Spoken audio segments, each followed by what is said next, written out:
ক্রিকেটাররা সবাই সবাই বলবো না, একটা অংশ যাদের এই যে সবচেয়ে বেশি ফালাফালি করে যেটা মিঠুন, এটার টেস্টের গড় হচ্ছে 18 আর টি-20-র গড় হচ্ছে গিয়ে 10। এই বিশাল মানে পৃথিবীর সবচেয়ে বিশ্বমানের এক অলরাউন্ডার প্লেয়ার তিনি। তিনি ব্যাপক উত্তেজনা দেখিয়েছেন। উত্তেজনা দেখায় কাপড় চোপড় বিছনা টিছনা নষ্ট করে ফেলার অবস্থা। উনার উত্তেজনা দেখা আর সারাদিন উনি খালি এইটা চায় ওইটা চায়, এটা করা যাবে না। এর বেটা ভারতে যদি বাংলাদেশ খেলতে যায় তোরে নিবে খেলতে? তুই কি প্লেয়ারের একাদশে আছিস? তোর এত মাথা ব্যথা কেন? এবং এরা সবাই মিলে নাজমুল ভাইকে যেভাবে অ্যাটাক করেছেন, নাজমুল ভাই ওই জায়গা থেকে তিনি দাঁড়িয়ে থেকে তার তো খারাপ লাগতেই পারে, তিনি তো প্রতিক্রিয়া জানাইতেই পারেন। তিনাকে চারিদিক থেকে যেভাবে চেপে ধরা হয়েছে সেটার প্রতিক্রিয়া তিনি জানিয়েছেন। এখন বলতে পারেন যে একজন বিসিবির বোর্ড পরিচালক, তিনি তো ক্রিকেটারদেরই অভিভাবক, তিনি কি এটা বলতে পারেন কিনা? হ্যাঁ, ক্রিকেটের অভিভাবক হয়ে তিনি তাদেরকে শাসনও করতে পারেন, আদরও করতে পারেন, সবই করতে পারেন। কিন্তু যেই কথাটা মানে বিসিবির পরিচালক, উনি আজকে আছেন, কালকে নাই, গতকাল ছিল না, আগামীকাল থাকবেন না, ওনার মুখ থেকে কেন বলতে হবে এটা? আপনি ক্রিকেটার, আপনার তো দেশের প্রতি বুকের মধ্যে হাত দিয়ে তারপরে ওই যে রবীন্দ্রনাথের চুরি করা গানটা গান, তো এই এই আপনি যেভাবে ভাব দেখান, আপনি বিশাল দেশপ্রেমিক। ইন্ডিয়া যখন মুস্তাফিজকে বের করলো, কয়জন ক্রিকেটার এটাকে নিয়ে ভারতের বিরুদ্ধে কথা বলেছেন? কয়জন ক্রিকেটার প্রতিবাদ, এই তামিম যিনি কিনা এত দেশপ্রেম দেখাইতে আসলেন, তিনি প্রতিবাদ করেছেন ভারতের? এটা করেন নাই। এখন ওনাদের মূল কি চাহিদাটা কি? চাহিদাটা হচ্ছে ওনারা খেলতে যাবেন। খেলতে গেলে কি হবে? খেলতে গেলে টাকা পয়সা পাবে, না খেললেই তো ম্যাচের ফিটা পাবেন না।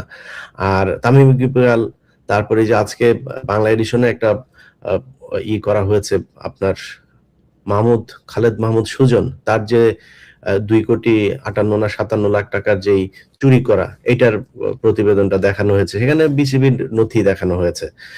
তো এই চোরেরা এদেরকে টাকা পয়সা দিয়া তারপরে ভারত পাইলে তারপর যখন তাদের সুযোগ সুবিধা মতো, এরকম কিছু আপনার সুশীলও আছে দেখবেন, এসব সুশীলরা আপনি ভারতে যখন গরুর মাংস খাওয়ার কারণে একটা মুসলমানকে পিটায় মেরে ফেলা হয়, কোনো সমস্যা হয় না। কিন্তু ওনাদের সমস্যাটা কোথায়? সমস্যা দেখবেন বাংলাদেশে যদি নাকি কোনো আওয়ামী লীগ করে, কাউকে যদি নাকি কারোর উপর কোনো অত্যাচার হয়, তিনি যদি হিন্দু হয়ে থাকেন, তখন ওনারা সংখ্যালঘু নির্যাতনে চলে আসেন। অথচ এই সংখ্যালঘু পরিচয়ে গেল 15 বছর বাংলাদেশের আলেমদের উপরে, মুসলমানদের উপরে কি পরিমাণে নির্যাতন হয়েছে।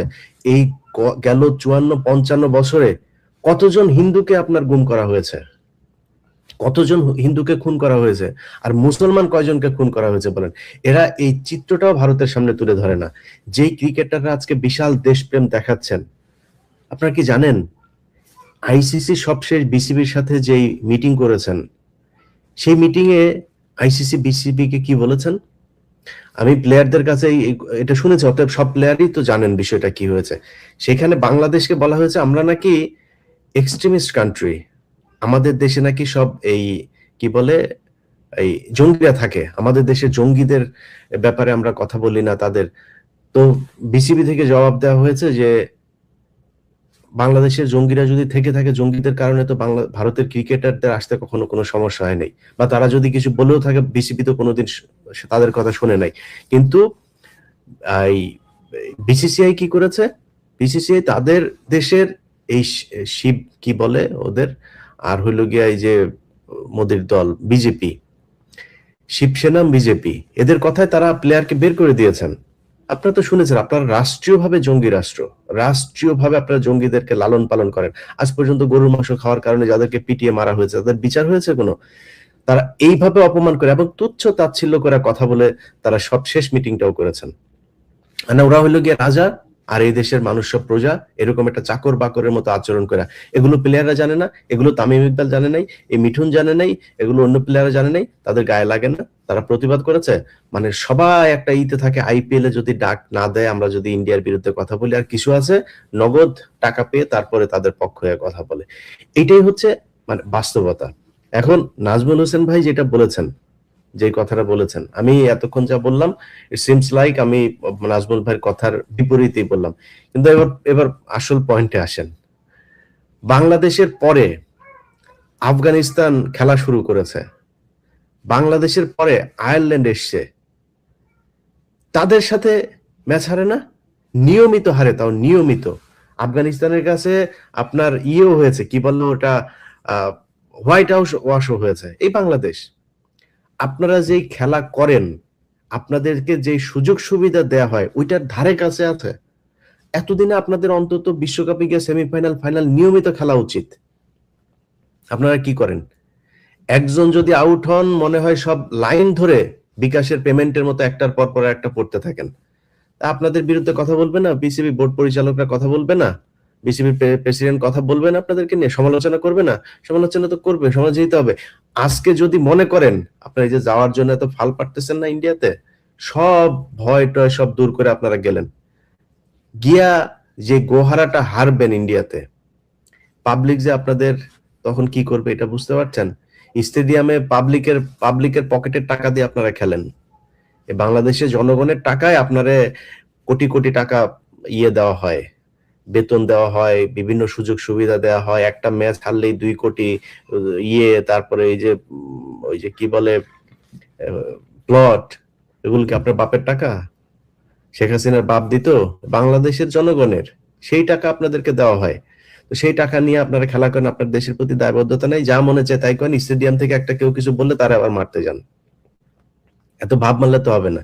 আর আপনারা এত ভাবের প্লেয়ার হয়েও যান নাই যে আপনারা ভারত, অস্ট্রেলিয়া, সাউথ আফ্রিকা, ইংল্যান্ডের মতো বিশাল বিশাল দল নিয়মিত ভাবে আপনারা ভালো খেলে যান। আপনাদের কোনো ধারাবাহিকতা নাই, আপনারা খেলেনও না ভালো। সো তারপরে এই দেশের মানুষ আপনাদেরকে বিশাল ভালোবাসে। সেই মানুষের ভালোবাসাকে যদি আপনারা ফেরত দিতে চান, তাহলে তো মানুষের সম্মানের দিকে আপনাদের তাকাইতে হবে। এই ভারত যে অপমানগুলো আমাদেরকে গেল কয়েকদিন ধরে করলো, এটার বিপক্ষে আপনারা দাঁড়াবেন না? এটার জন্য আপনারা কোনো কথা বলবেন না? আপনাদের কোনো হাঁচি কাশি কোনো কিছু নাই। কি হইলো? হঠাৎ করে আপনারা কালকের মধ্যে নাজমুল হোসেন, বাংলাদেশের আমি যতটুকু জানি, বাংলাদেশে এই পর্যন্ত যত বোর্ড হয়েছে সবচাইতে একদম সৎ দক্ষ মানুষগুলো, মানে যারা নিজে থেকে আসলেই দেশের জন্য চিন্তা করে, দেশের ক্রিকেটের জন্য চিন্তা করে, এই মানুষগুলো এসছে। এই মাঝখানে আসিফ আকবর আসলো। মানে সমস্যাটা কোথায় দেখেন? সমস্যাটা হলো এইটা একটা বিরাট ধান্দাবাজির জায়গা। ধান্দাবাজিটা কিরকম? ধরেন এখানে এই যে খাবার দেওয়া, এখানে পানি দেওয়া, এখানে মাঠ পরিষ্কার, মানে এই খেলা সংক্রান্ত বিশাল বাণিজ্য আছে এই জায়গায়। এই বাণিজ্যের এক একজন এক এক জায়গার সুবিধাভোগী। এই সুবিধাভোগীরা চায় না যে এখানে কোনো সৎ মানুষ আসুক। আমার হাতে কিছু জিনিস আসবে, আপনারা পাবেন। এই জায়গাটার নাম মনে নাই, সিরাজগঞ্জ থেকে বগুড়া না কোথায় যেন, তাদের মাইক্রোবাসের ভাড়া দিয়েছে কত জানেন? ভাড়া দেখিয়েছে কত? এই গত সাবেক যে বোর্ডগুলো ছিল, 16,000 টাকা এক একজনের ভাড়া দেখিয়েছে। একটা ডাবের দাম দেখে, ডাব খাওয়ার ডাবের দাম দেখানো হয়েছে 18,000 টাকা। এগুলো আপনারা জানবেন। এই যে খালেদ মাহমুদ সুজন, যে আবার কালকে ইন্ডিয়াতে খেলতে না গেলে ওর নাকি কি হয়ে যাবে বলেছে না, কেন বলেছে জানেন? কারণ এটা হলো দুর্নীতিবাজ।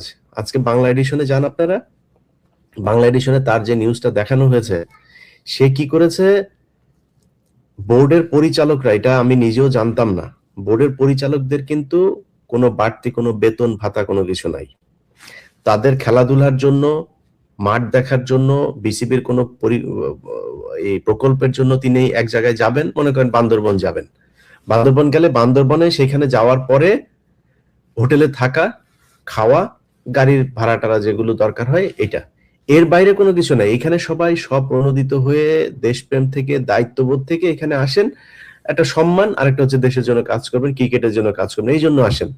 উনি প্রতিটা ট্যুরে টোটাল আমার কাছে আসা নথি অনুযায়ী 2,57,19,800 কত টাকা যেন, এই যে টাকাটা উনি আত্মসাৎ করেছেন, এই টাকার জন্য ওনার বিচার হওয়া উচিত। তো ওনার বিচার হইতে হবে, দুদকের বিচার করা দরকার। মানে বিসিবিরও এখন উচিত ওনার বিরুদ্ধে এগুলোর করা। এর আগে বোর্ডে কারা কত টাকা তসরুপ করেছেন তাদের করা দরকার। নারী ক্রিকেটাররা এত ভালো খেলে, তাদেরকে বলাকা বাসে করে তারপরে এই যে আপনার ফুটবল টিমটারে আপনার ইয়েতে সিলেটে পাঠিয়েছে একবার বলাকা বাসে করে। টাকার অভাব নাই তো তাদের, তারা তো ঠিকই ভিআইপি হালে যায়, তারপরে বিজনেস ক্লাসে গিয়ে এরপরে 5 স্টার হোটেলে থাকে, তাদের কোনো সময়, তার উপর আবার এই মেয়েদেরকে আপনার যৌন হয়রানি করে। এটা বোর্ডের এরা করে গিয়েছে এগুলো। তো যেহেতু এগুলো করে গিয়েছে, এখন নতুন এরা এসছে।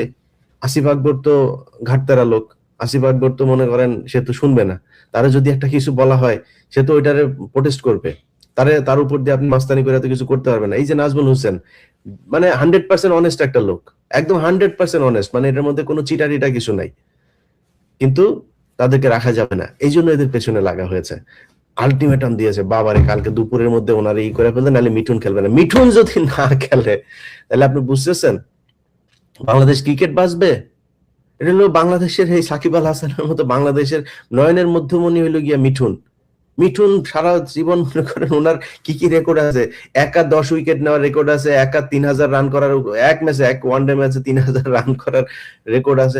রেকর্ডের অভাব নাই, রেকর্ডে সরাসরি আলটিমেটাম দেয় দুপুরের মধ্যে নাজমুল হোসেন এই করে ফেলতে হবে। নাজমুল হোসেন রাখলে চুরি করা যাবে না, আসিফ আকবরের রাখলে চুরি করা যাবে না, এই যে আমিনুল ইসলাম, এদেরকে রাখলে। আরেকটা মানুষ আপনাদের কাছে অনুরোধ থাকবে, বোর্ডের যদি সুযোগ থাকে, মোহাম্মদ রফিক, গ্যারান্টি দিলাম, গ্যারান্টি, 100% অনেস্ট একটা লোক।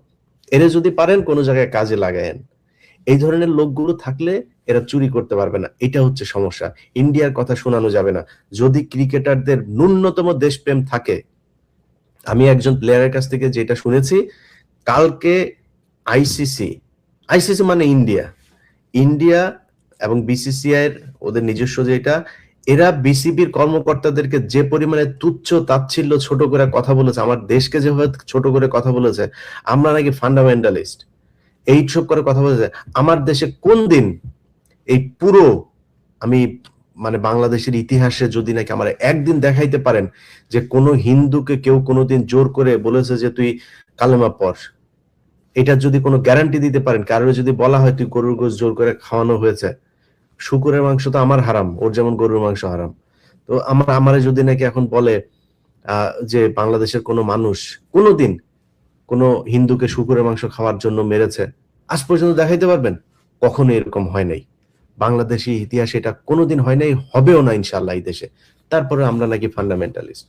আর ওনার দেশে ওনারা মুসলমানদেরকে গরুর মাংস খাওয়ার জন্য মারে, জোর করে ধরে নিয়ে তারপরে রামনারায়ণ পড়ায়, জয় শ্রীরাম পড়ায়। ভাই এগুলি পড়ায় যদি নাকি হইতো, এই হিন্দু বানানো যাইতো, তাহলে তো ভাই সারা পৃথিবীতে বহুত হিন্দু থাকতো। আপনারা ধর্মনিরপেক্ষতা, আপনারা এই কি বলে বাক স্বাধীনতার কথা বলেন, ডাক্তার জাকির নায়ক এ তো মনে করেন মানে উগ্র কথাবার্তা বলে নাই, তাই না? আপনাদেরকে বুঝায় তারপরে তারা ধর্মীয় ব্যাখ্যা দিয়ে কম্পারেটিভ রিলিজিয়ন নিয়ে তিনি পড়াশোনা করেছেন, তিনি এটা নিয়ে করেন, আপনার ধর্ম নিয়ে কটাক্ষ করেও কিছু বলে নাই। আপনি যখন তারা কটাক্ষ করে কিছু বলেন যে রাসূল সাল্লাল্লাহু আলাইহি সাল্লাম বিয়ে করেছেন কেন এতগুলো, তা আপনারা যদি নাকি রাসূল সাল্লাল্লাহু আলাইহি সাল্লাম বিয়ে যদি নাকি 4টা করে থাকেন, আপনাদের 40,000 করার মতো দেবদেবী আছে, 70,000 করার মতো আছে, 60,000 করার মতো আছে, তা আপনার ওইটা নিয়ে আপনার গায়ে লাগে না? তখন আপনার বোঝানো হয়। এখন ডক্টর জাকির নায়কের সবচেয়ে বড় যেটা, সেটা হচ্ছে যে উনি কি করেন, উনি বলেন যে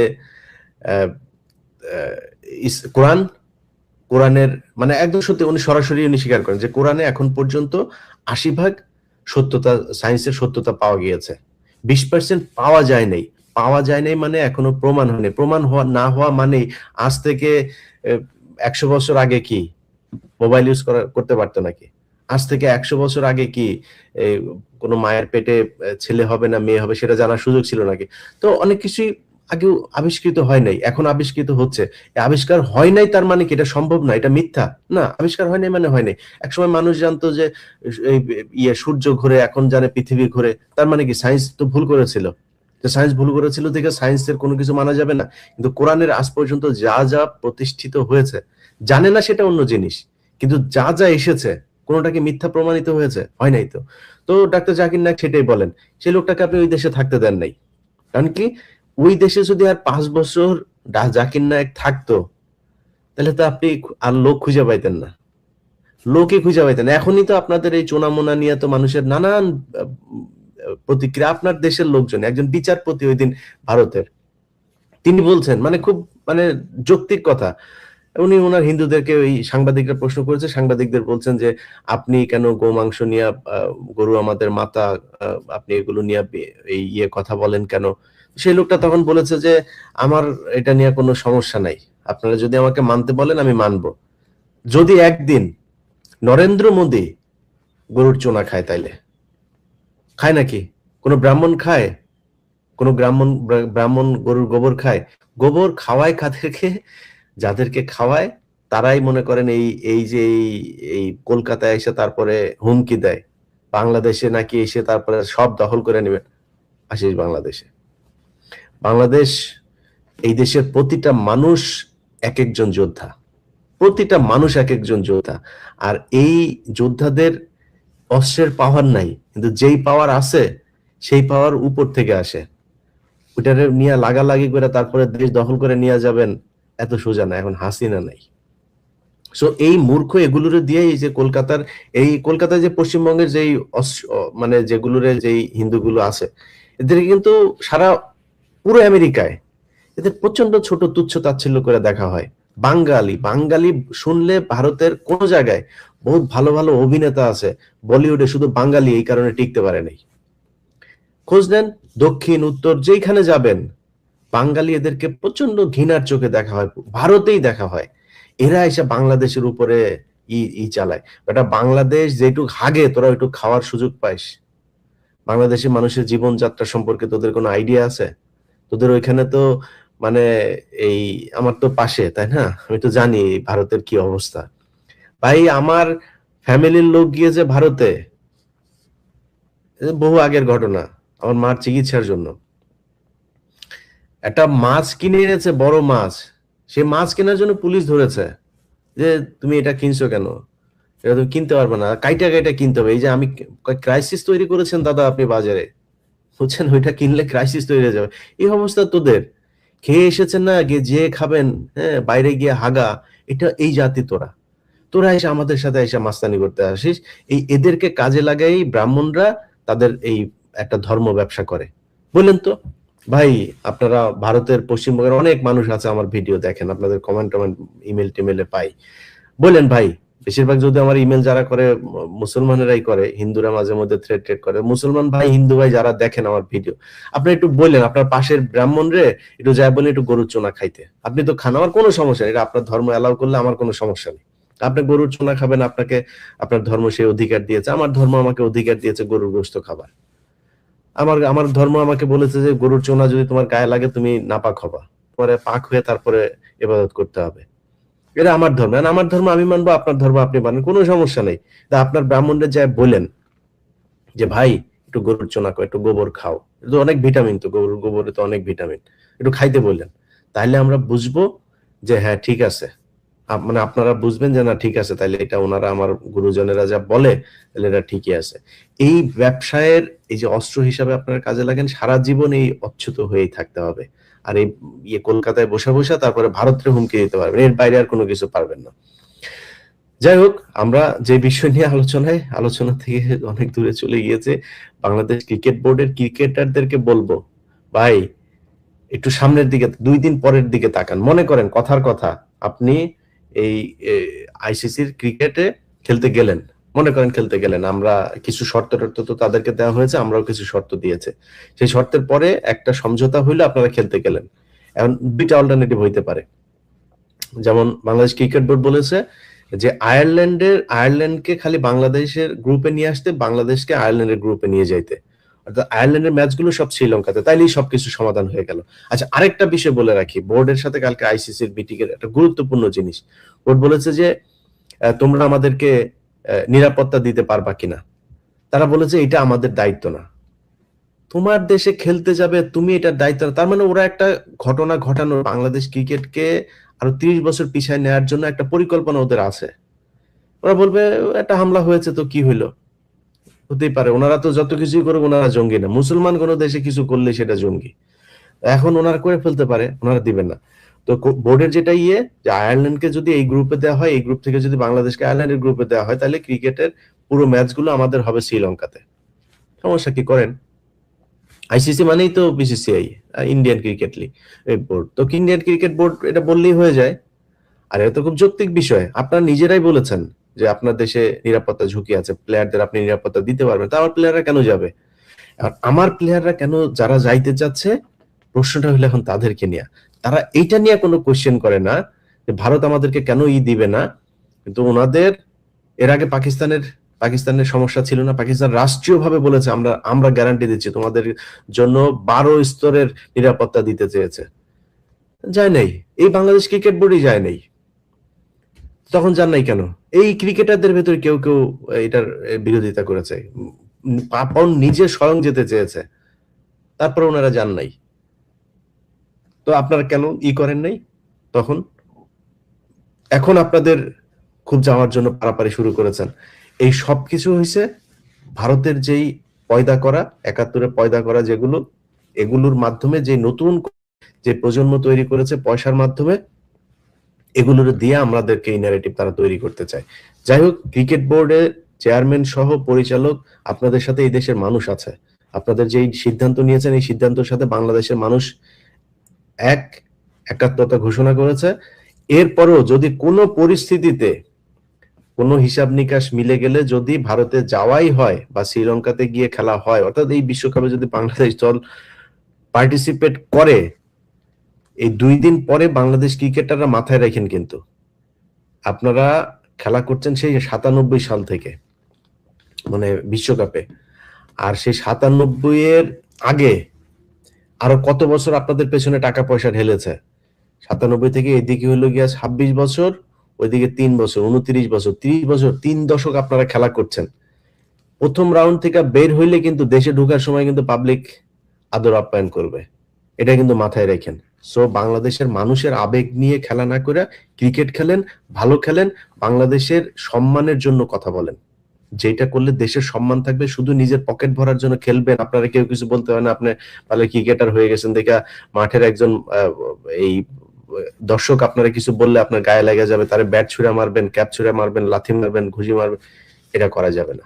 এখান থেকে বের হয়ে আসতে পারবেন। এই দেশের মানুষের টাকায় আপনি চলেন। এত সুযোগ সুবিধা বাংলাদেশের কোন সেক্টরের কোন এমপ্লয়ীদেরকে দেওয়া হয় না যেটা আপনাদেরকে দেওয়া হয়। যাই হোক, সবাই ভালো থাকেন। খুব জরুরি লাইভটায় আসতে হলো, এই জন্য লাইভে আসলাম। আর যেটা শুরুতেই বলেছি আপনাদেরকে যে আমার ফেসবুক পেজ, ইউটিউব এগুলো নিয়ে আপনারা জানেন যে নানান সমস্যা চলছে।